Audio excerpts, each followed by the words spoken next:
Assalamualaikum warahmatullahi wabarakatuh. Perkenalkan, nama saya Naila Syakira Henry dengan NIM 230107501029. Baik, jadi di sini saya akan menjelaskan mengenai aspek penilaian psikomotorik. Baik, jadi apa sih itu psikomotorik? Jadi, psikomotorik itu adalah keterampilan fisik atau motorik yang dikembangkan melalui latihan dan pengalaman. Dalam dunia pendidikan, psikomotorik berkaitan dengan kemampuan siswa dalam melakukan aktivitas yang melibatkan koordinasi otot, ketangkasan, dan juga keterampilan secara teknis. Jadi, adapun psikomotorik menurut Simpson pada tahun 1972. Jadi, menurut Simpson, domain psikomotorik itu mencakup keterampilan motorik yang berkembang dari aktivitas sederhana, misalnya seperti meniru gerakan. Keterampilan kompleks yang dilakukan dengan presisi dan otomatisasi. Simpson menjelaskan bahwa perkembangan keterampilan psikomotorik terjadi secara bertahap, mulai dari mengenali dan memahami gerakan, hingga akhirnya mampu melakukan keterampilan tersebut dengan otomatisasi dan kreativitas. Baik, jadi ada beberapa aspek utama dalam penilaian psikomotorik yang dimana meliputi yang pertama, kesiapan atau readiness, yaitu kemampuan awal dalam mempersiapkan diri sebelum melakukan keterampilan. Yang kedua, ada perception, yaitu kemampuan mengenali dan memahami rangsangan sebelum melakukan suatu tindakan. Yang ketiga, ada keterampilan dasar atau set, yaitu kemampuan melakukan gerakan dasar yang dibutuhkan dalam suatu aktivitas. Yang keempat, ada respons terbimbing atau guide response, yaitu kemampuan mengikuti arahan atau contoh sebelum melakukan keterampilan sendiri. Yang kelima, ada mekanisme atau mechanism, yaitu kemampuan melakukan keterampilan dengan lancar, efisien, dan terkontrol. Yang keenam, ada respons kompleks, atau complex overt response, yaitu kemampuan melakukan keterampilan dengan tingkat presisi yang tinggi. Yang ketujuh, ada adaptasi atau adaptation, yaitu kemampuan menyesuaikan dan memodifikasi keterampilan sesuai dengan kebutuhan.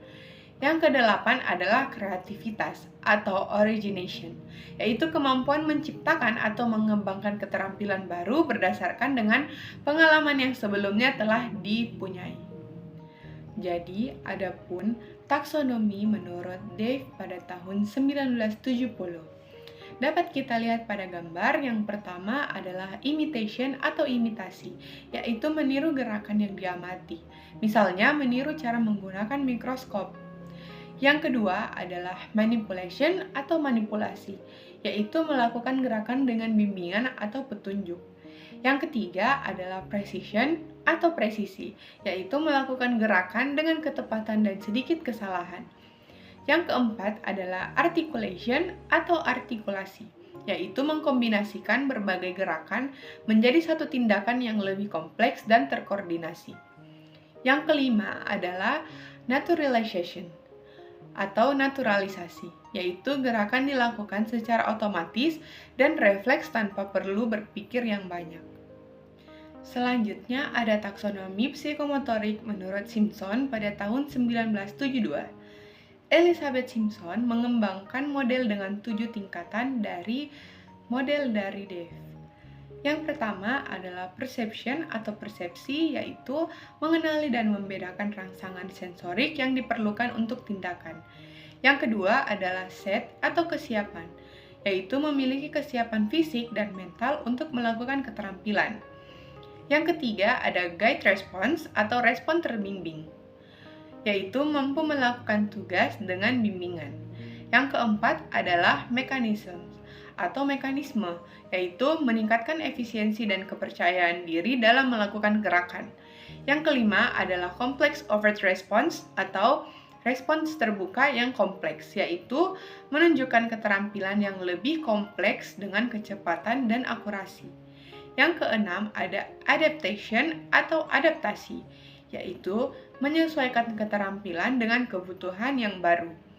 Yang ketujuh adalah origination atau kreasi, yaitu menciptakan gerakan baru yang inovatif. Jadi, adapun tujuan penilaian psikomotorik. Penilaian psikomotorik bertujuan untuk yang pertama, menilai sejauh mana keterampilan siswa berkembang, yang kedua, memberikan umpan balik terhadap proses pembelajaran, dan yang ketiga, membantu siswa memahami bagaimana pentingnya keterampilan dalam praktik, dan yang keempat, meningkatkan efektivitas pembelajaran berbasis praktik. Baik, jadi adapun contoh penilaian psikomotorik dalam pendidikan. Di sini saya mengambil pendidikan biologi sebagai aspek psikomotorik karena sering dinilai dalam kegiatan praktikum dan eksperimen. Contohnya itu seperti keterampilan menggunakan alat-alat laboratorium, misalnya mikroskop, pipet tetes, ataupun timbangan digital. Yang kedua, keterampilan dalam mengamati dan mencatat hasil eksperimen secara sistematis. Yang ketiga, ada ketepatan dalam melakukan teknik percobaan seperti teknik pemotongan jaringan tumbuhan ataupun pewarnaan pada preparat mikroskopis. Yang keempat adalah koordinasi gerak dalam kegiatan lapangan seperti mengukur parameter lingkungan dalam ekosistem tertentu.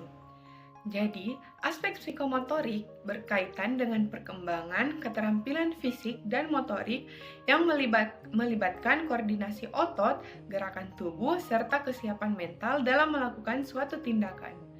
Dalam pendidikan, keterampilan psikomotorik berkembang secara bertahap sesuai dengan taksonomi Simpson pada tahun 1972. Mulai dari persepsi awal, kesiapan, respon terpadu, hingga kemampuan beradaptasi dan menciptakan keterampilan baru.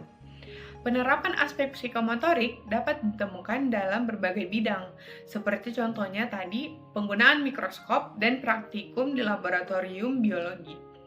Penguasaan teknik gerakan dalam olahraga, serta keterampilan seni seperti memainkan alat musik ataupun melukis. Penilaian psikomotorik dilakukan dengan mengamati sejauh mana seseorang mampu melakukan keterampilan tertentu dengan tingkat presisi yang tinggi, efisiensi dan kreativitas sesuai dengan tingkat perkembangannya.